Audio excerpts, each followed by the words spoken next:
Hi, to enable or disable auto brightness on your OnePlus Nord 3, as a first step, open settings, then go in the display and brightness, and now you can see this brightness tab.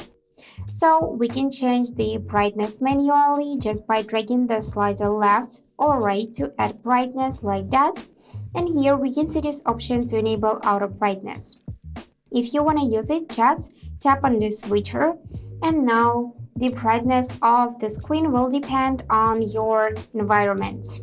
So just leave it like that.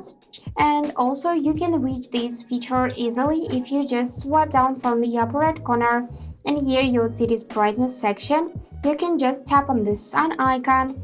This will disable auto brightness, and if you tap it again and will be able to see this A letter, then the auto brightness is enabled. And that's it how it works. I hope this video was helpful and thank you for watching.